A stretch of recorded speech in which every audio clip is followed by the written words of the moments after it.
Iran और Israel के बीच जारी जंग अब लगभग थम गई है। बता दें कि दोनों देशों के बीच सीजफायर लागू हो गया है। अमेरिकी राष्ट्रपति डोनाल्ड ट्रंप ने ईरान और इजराइल के बीच सीजफायर की घोषणा की। ईरान इजराइल के बीच जंग ने पूरी दुनिया में ऐसी दहशत फैलाई जिसे शायद ही आगे कोई भूल पाएगा। ऐसे में ईरान के सर्वोच्च नेता अयतुल्लाह अली खामनेई ने बीते गुरुवार को इजराइल के खिलाफ जंग में अपनी जीत का दावा किया। अयतुल्लाह अली खामनेई ने अपनी जीत पर जो कुछ कहा आज वे सभी के बीच सुर्खियों में बना हुआ है। अब ये सुनकर आपके मन में भी सवाल आ रहा होगा कि सुप्रीम लीडर खामनेई ने क्या कुछ कहा और ये पूरा मामला क्या है। दरअसल ईरान के सर्वोच्च नेता अयतुल्लाह अली खामनेई ने बीते गुरुवार को पहली बार सार्वजनिक रूप से अपनी जीत का दावा किया है। इसके अलावा खामनेई ने अमेरिका को भी करारा जवाब दिया है। युद्ध की समाप्ति के बाद खामनेई ने क्या कहा। ईरान के supreme leader Ayatollah Ali Khamenei ने इजराइल ईरान के बीच युद्ध विराम के बाद अपने पहले सार्वजनिक बयान में दावा किया कि ईरान ने इजराइल पर जीत हासिल की है। खामनेई ने यह भी कहा कि ईरान ने अमेरिका के मुंह पर तमाचा मारा है। बता दें कि खामनेई ने ईरान के सरकारी टेलीविजन पर प्रसारित एक वीडियो संदेश में दावा किया है। बता दें कि अपने संदेश में खामनेई ने कहा कि अमेरिका ने युद्ध में केवल इसलिए हस्तक्षेप किया क्योंकि उसे लगा कि अगर उसने हस्तक्षेप नहीं किया तो यहूदी शासन पूरी तरह से नष्ट हो जाएगा। हालांकि इसे लेकर खामनेई ने यह भी कहा कि अमेरिका को इस युद्ध से कुछ हासिल नहीं हुआ है।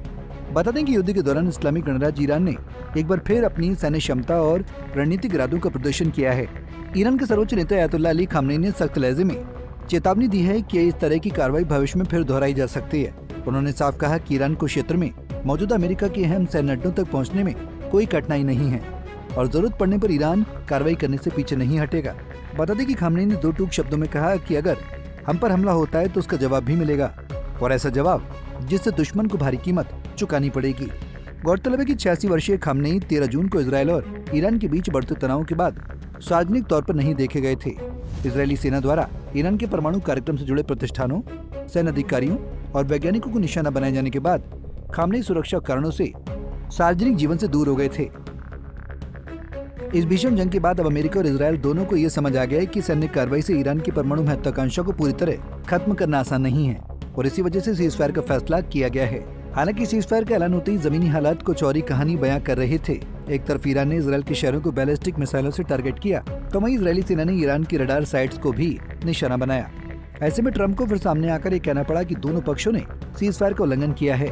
बता दें कि ट्रंप ने इजरायल को फटकार भी लगाई और कहा कि 12 घंटे का मतलब ये नहीं होता कि पहले ही घंटे में सारी ताकत झोंक दी जाए। ट्रंप ने इजरायली पीएम नेतन्याहू को फोन किया और आग्रह किया कि वो हमला बंद करें और ईरान को उकसाने से बचें। ट्रंप का यह हस्तक्षेप दिखाता है कि इस सीजफायर के पीछे बड़ी कूटनीतिक कवायद हुई है और अमेरिका भी इस बार मध्यस्थता में एक निर्णायक भूमिका निभा रहा है। बहरहाल supreme leader Ayatollah Ali Khamenei के बयान के बाद अमेरिका को जरूर तगड़ा झटका लगा होगा। ईरान इजरायल के बीच जंग ने एक समय तीसरे विश्व युद्ध की आहट तेज कर दी थी, लेकिन कूटनीतिक प्रयासों के कारण दोनों देशों के बीच अब सीजफायर लागू हो गया है। Bureau report, Punjab Kesari TV. हमसे जुड़े रहने के लिए हमारे YouTube चैनल को सब्सक्राइब करें और नई वीडियो की नोटिफिकेशन के लिए बेल आइकॉन को दबाएं।